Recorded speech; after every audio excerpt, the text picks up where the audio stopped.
बिस्मिल्लाहिर्रहमानिर्रहीम। Dear students, अस्सलाम वालेकुम। कैसे हैं आप लोग? आज के इस सेशन में हमने आपकी फ़िज़िक्स में से एक इम्पॉर्टेंट टॉपिक है sound waves and it's characteristics. जैसा कि आप लोग जानते हैं कि ये रिड्यूस सिलेबस का हिस्सा है और ये क्वेश्चन इम्पॉर्टेंट भी है। हम पढ़ेंगे कि साउंड वेव क्या है, साउंड है क्या, और इसकी मेन करैक्टरिस्टिक्स यानी खूबियाँ कौन कौन सी हैं। आपने देखा है कि रिपल टैंक हमने पढ़ा था। रिपल टैंक के अंदर एक वाइब्रेटर लगाया था। वो वाइब्रेटर जब लिक्विड के साथ वो ऐसे वाइब्रेट कर रहा था, जब मोटर को हमने ऑन किया तो वहाँ पे क्या कुछ वेव्स पैदा हुई थी। उससे हमने ये समझा कि जितनी भी बॉडीज़ वाइब्रेट करती हैं, वाइब्रेट करने से आवाज़ पैदा होती है। ऐसे ही है ना। फॉर एग्ज़ाम्पल ये फ़ैन चल रहे हैं, साथ में क्या है, एयर है। ये जो फ़ैन की आपको आवाज़ आ रही है वो एयर के साथ टकरा रहा है। ऐसे ही है ना। एयर के साथ टकरा रहा है तो वाइब्रेशन पैदा हो रही है, उसकी वजह से ये इसकी साउंड हमें सुनाई दे रही है।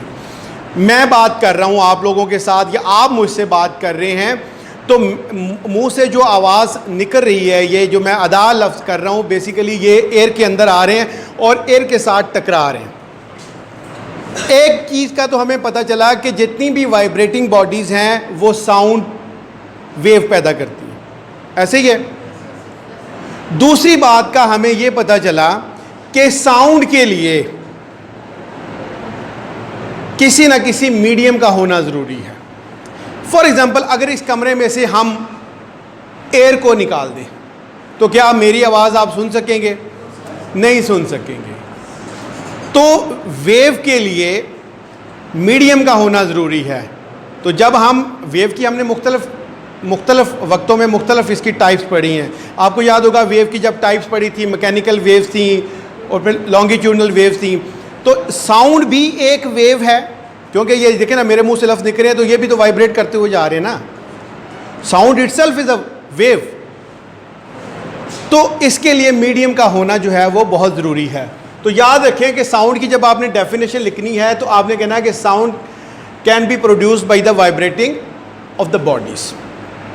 फॉर एग्ज़ाम्पल गिटार, ये जितने भी आपके म्यूज़िकल इंस्ट्रूमेंट्स हैं आप उनको बजाते हैं, या बांसुरी है उसमें से आवाज़ निकलती है ना उसकी, जब आप उसको मुंह के साथ लगा के हवा मारते हैं आवाज़ आती है ना।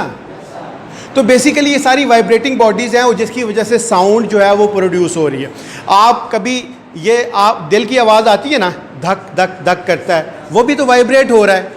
इस तरह बहुत सारी और सारी चीज़ें हैं। तो याद रखें हम क्लैपिंग कर रहे हैं, ये मैं इसको अगर मैं क्लैपिंग करूं तो बेसिकली क्या हो रहा है, इन दोनों के बीच में क्या है, हवा है ना।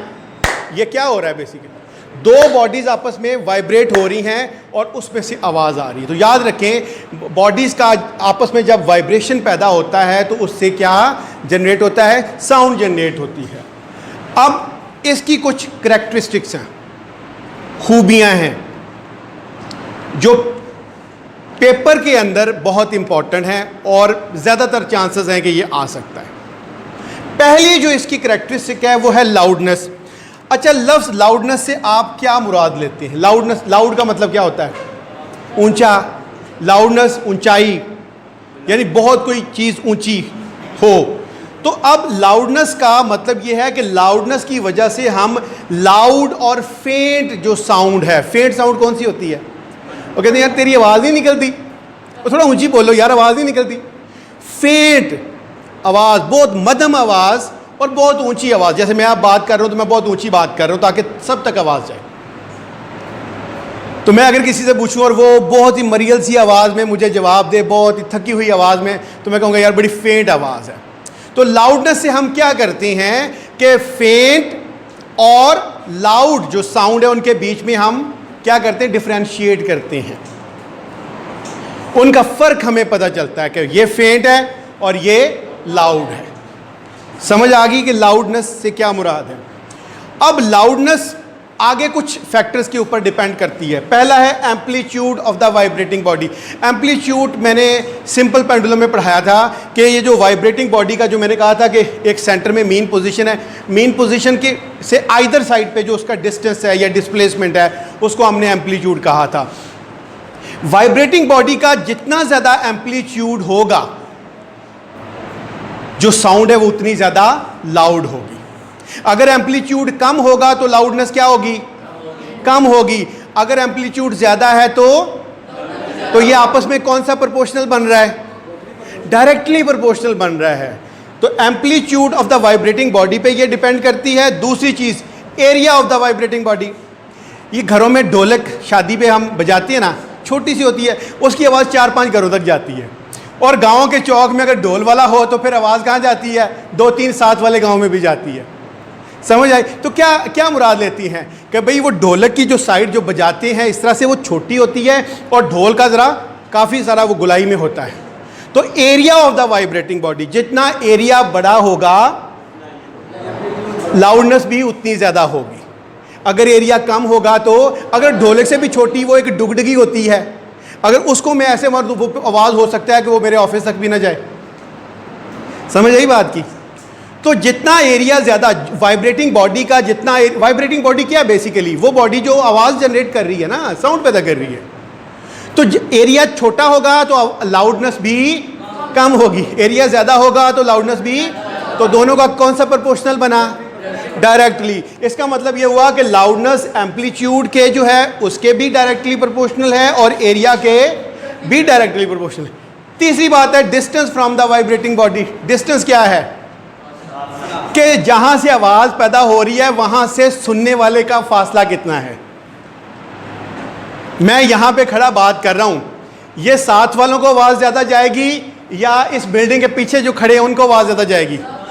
साथ वालों को। इसका मतलब इनका डिस्टेंस करीब है, तो इसका मतलब ये हुआ डिस्टेंस अगर करीब है वाइब्रेटिंग बॉडी के तो लाउडनेस ज्यादा होगी। डिस्टेंस अगर बढ़ा दिया जाए तो लाउडनेस कम होगी। तो ये कौन सा प्रोपोर्शनल है? इनवर्सली प्रोपोर्शनल है। फासला बढ़ रहा है, लाउडनेस कम हो रही है। फासला करीब है तो लाउडनेस ज़्यादा हो रही है। तो एक चीज़ बढ़ रही है, कम हो रही है तो इनवर्सली प्रोपोर्शनल है। एक चीज़ बढ़ रही है दूसरी भी बढ़ रही है, एक चीज़ कम हो रही है दूसरी भी कम हो रही है। सेम अगर एक्शन हो तो वो फिर डायरेक्टली प्रोपोर्शनल होता है, अगर उलट हो तो इनवर्सली होता है। यहाँ तक बात की समझ आ गई कि पहली कैरेक्टरिस्टिक हमने पढ़ी है लाउडनेस, और लाउडनेस 3 चीज़ों पे डिपेंड कर रही है। Amplitude of the vibrating body, amplitude ज़्यादा लाउडनेस ज़्यादा, मेरा साथ दें। अच्छा, एम्पलीट्यूड कम लाउडनेस कम होगी। Area of the vibrating body यानी सरफेस उसकी, एरिया कम तो लाउडनेस, एरिया ज़्यादा तो loudness. Very good. Distance from the vibrating body, vibrating body जहां से आवाज पैदा हो रही है वहां से सुनने वाले का फासला अगर ज्यादा है तो लाउडनेस, अगर फासला कम है तो ज्यादा। ये इसकी पहली है लाउडनेस। दूसरी इसकी है पिच। पिच वो कैरेक्टरिस्टिक है जिससे हम दो आवाजों के बीच में फर्क, जैसे यहां पे लाउडनेस में हमने कहा लाउड एंड फेंट जो साउंड है उसमें हम फर्क महसूस कर सकते हैं कि फेंट कौन सी है और लाउड कौन सी। पिच में हम क्या करते हैं? Shrill and grave. मेरी आवाज भारी है या पतली है? भारी है। ये ग्रेव है। ढोल की आवाज धम धम जरा भारी होती है, ग्रेव आवाज है। और बच्चे की आवाज या औरत की आवाज जो लेडी की होती है, हमने देखा थोड़ी चीखने वाले अंदाज से होती है, थोड़ी चीख वाली आवाज होती है, उसको कहते हैं श्रिल। जहाज की आवाज, आपने F-16 की अभी आवाज सीटी की आवाज होती है, जैसे विसल ब्लोइंग होती है, उसको कहते हैं श्रिलिंग। तो बच्चा घर में जब रो रहा होता है बोलते कहते हैं चुप कराओ यार अल्लाह के वास्ते इसको, क्यों? वो चीख रहा होता है, उसकी वो पिच की फ्रीक्वेंसी बहुत ज़्यादा होती है तो वो हमें अच्छी नहीं लगती। ठीक है? तो पिच फ्रीक्वेंसी पर डिपेंड करती है। पिच किस पर डिपेंड करती है? फ्रीक्वेंसी पर। फ्रीक्वेंसी क्या है? नंबर ऑफ साइकिल्स पर सेकंड। पढ़ा है हमने सिंपल पेंडुलम में, फ्रीक्वेंसी मैंने पढ़ाई है, नंबर ऑफ साइकिल्स पर सेकंड। तो फ्रीक्वेंसी ज्यादा तो पिच ज़्यादा। इसीलिए हम कहते हैं कि जो बच्चे और औरतें हैं उनकी जो पिच ज़्यादा होती, क्यों? उनकी फ्रीक्वेंसी ज़्यादा होती है। और जो मेन हैं यानी मर्द जो हैं उनकी जो फ्रीक्वेंसी है वो कम होती है, इसलिए उनके अंदर जो उनकी आवाज़ है वो ग्रेव होती है, श्रिल नहीं होती। तो श्रिल और ग्रेव का पता चल गया। ग्रेव भारी आवाज़ समझ लें आसान लफ्ज़ों में, श्रिल चीख वाली आवाज़। तो चीख वाली आवाज़ जो होती है उसके अंदर क्या होता है, फ्रीक्वेंसी ज़्यादा होती है। ग्रेव आवाज़ जो है जैसे मर्दों की आवाज़ है वो भारी होती है, उसके अंदर फ्रीक्वेंसी कम होती है, इसलिए मर्दों की पिच कम होती है और औरतों और बच्चों की पिच ज़्यादा होती है। समझ आई बात की? फिर तीसरी जो इसकी क्वालिटी है, जो तीसरी इसकी करैक्टरिस्टिक है वो है क्वालिटी। अब क्वालिटी का मतलब क्या होता है? खूबी। उर्दू में हम यही कहते हैं ना, क्वालिटी का मतलब खूबी। तो क्वालिटी से हम क्या करते हैं, दो आवाज़ें हैं हमारे पास, सेम पिच है, सेम उसकी लाउडनेस है। समझ आई बात की? सेम उसकी पिच है और सेम उसकी एम्पलीट्यूड है। मैं आपको एक और चीज़ भी इस पर क्लियर करवाना चाह रहा हूँ, वो भी ज़रूरी है इसके अंदर।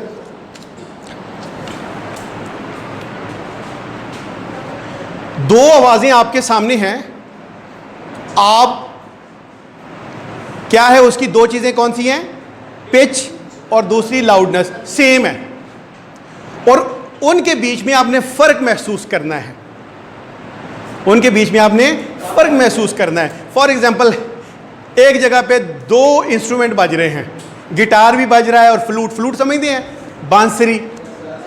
बांसुरी समझते हो आप, या बीन समझ लें, अब भैंस के आगे बीन बजाना, बीन समझ लें, या कोई और कर लें, लेकिन ये शर्त ये है कि दोनों की पिच भी सेम है और लाउडनेस भी सेम। तो अब दोनों में से फ़र्क महसूस करना है। एक मतलब गिटार बजा रहा है बंदा, साथ में एक बांसुरी बजा रहा है, तो इस तरह से दो आवाज़ें हों सेम लाउडनेस की और सेम पिच की, उसके अंदर जब हम फ़र्क महसूस करते हैं, नहीं यार ये फ्लूट की आवाज़ है और ये गिटार की आवाज़ है, मर्द और औरत बात कर रहे हैं, खैर उनमें तो फिर पिच का फ़र्क है। तो याद रखें, दो ऐसी आवाज़ें जिनकी पिच जो है और लाउडनेस सेम है, लेकिन आपने उनमें से फ़र्क महसूस करना है कि ये फ़लाँ की आवाज़ है, ये फ़लाँ की आवाज़ है, तो इसको हम कहते हैं क्वालिटी। जैसे मैंने कहा, गिटार है आपके पास, वायलिन है, सितार, कोई म्यूजिकल इंस्ट्रूमेंट है, दो तीन बज रहे हैं और सेम लाउडनेस और पिच के हैं, और आपको पता चल जाता है यार ये बांसुरी की आवाज़ है, ये गिटार की आवाज़ है, ये वायलिन की आवाज़ है, ये हारमोनियम की आवाज़ है। तो ये जो फ़र्क महसूस करते हैं ये बिकॉज ऑफ क्वालिटी है। बात क्लियर हो गई? चौथी इसकी क्वालिटी क्या है या करैक्टरिस्टिक क्या है? इंटेंसिटी। इंटेंसिटी का उर्दू में मतलब होता है शिद्दत। कितनी शिद्दत है उसमें, कितनी इंटेंसिटी है उसके। इसकी डेफिनेशन है, याद रखिएगा, साउंड एनर्जी। अब साउंड क्या है? वेव है ना, तो वेव, साउंड वेव क्या है? बेसिकली एनर्जी है ना, फॉर्म ऑफ एनर्जी है। तो साउंड एनर्जी पासिंग पर सेकंड, एक सेकंड के अंदर गुजर रही है साउंड एनर्जी। कहां से? थ्रू अ यूनिट एरिया, एक यूनिट एरिया में से, एक यूनिट एरिया में से आपकी साउंड जो है वो गुजर रही है। कैसे? पर सेकंड के हिसाब से, एक सेकंड के अंदर एक यूनिट एरिया में से साउंड एनर्जी जो है वो गुजर रही है। Held perpendicular to the propagation to the direction of the, sorry, held perpendicular to the direction of propagation of the sound waves is called intensity. Perpendicular का मतलब क्या होता है? फॉर एग्जाम्पल, यहाँ पे एक पहाड़ है, आप यहाँ पे खड़े हैं, आपकी आवाज़ ये टकरा रही है यहाँ पे, परपेंडिकुलर, ये परपेंडिकुलर होगा ना, ये इसके, ये क्या है? परपेंडिकुलर ही है ना। तो प्रोपोगेशन का मतलब होता है जहाँ से आवाज़ जनरेट हो रही है, प्रोपोगेट हो रही है। तो याद रखें, sound energy passing per second through a unit area held perpendicular to the direction of propagation, जहां से पैदा हो रही है उसके परपेंडिकुलर होगी। और वो किस चीज की प्रोपोगेशन हो रही है? साउंड वेव्स की। तो ऐसे फिनोमिना को, इस डेफिनेशन को, इस प्रोसेस को हम इंटेंसिटी कहते हैं। और याद रखें कि इंटेंसिटी जो है वो एम्पलीट्यूड पर डिपेंड करती है। किस पर? एम्पलीट्यूड पर डिपेंड करती है। और ये एक फिजिकल क्वांटिटी है। कौन सी क्वांटिटी है? फिजिकल क्वांटिटी है, और फिजिकल क्वांटिटी को हम मेजर कर सकते हैं या नहीं? कर सकते हैं। इसलिए इसका जो यूनिट है वो वाट पर मीटर स्क्वायर है, वाट पर मीटर स्क्वायर है। एमसीक्यूज के पॉइंट ऑफ व्यू से इस पॉइंट को आपने जहन में ज़रूर रखना है कि इंटेंसिटी जो है उसका जो यूनिट है वो क्या है? वाट पर मीटर स्क्वायर। दूसरा इसका जो चीज़ एमसीक्यूज के पॉइंट ऑफ व्यू से वो ये है कि ये डिपेंड करती है किस पे? एम्पलीट्यूड पे। कौन सी क्वांटिटी है? फिजिकल क्वांटिटी है। इस तरह एमसीक्यूज के कुछ और पॉइंट्स हैं वो भी मैं बताता हूँ। लाउडनेस किन दो चीज़ों के बीच में डिफरेंशिएट करती है? लाउड एंड फेंट। पिच किन दो चीज़ों के बीच में? Shrill and grave. क्वालिटी किन दो के बीच में? सेम लाउडनेस और सेम पिच के बीच में।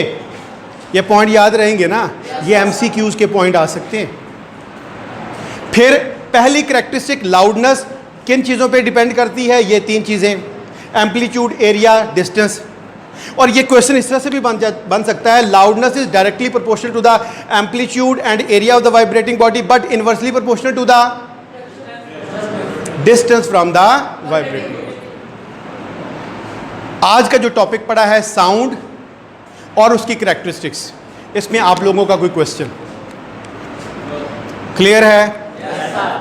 इजी भी है और इसमें कोई वो मैथमेटिकल इक्वेशन वाला सिलसिला नहीं है, सीधी सीधी बातें हैं, थ्योरी है और दो दो हरफी बातें हैं। Very easy to learn, very easy to write. Sound की डेफिनेशन दें, करैक्टरिस्टिक को 1 by 1 लिखें। पहली लाउडनेस है, लाउडनेस तीन चीज़ों पे डिपेंड करती है, उनको लिखें, उनकी हेडिंग दें। फिर उसके बाद दूसरी पिच है, तीसरी क्वालिटी है, चौथी इंटेंसिटी है। और जो एमसीक्यूज के पॉइंट हैं वो अपनी किताब के अंदर भी इसी तरह जैसे मैंने किया हुआ है अंडरलाइन करते जाएं। इंशाल्लाह ताला इसमें आप आराम से पूरे का पूरा क्वेश्चन अगर आता है तो अटेम्प्ट कर सकते हैं। ठीक है जी, चले जी, अपना बहुत सा ख्याल रखिएगा। फिर मिलते हैं किसी और वीडियो में।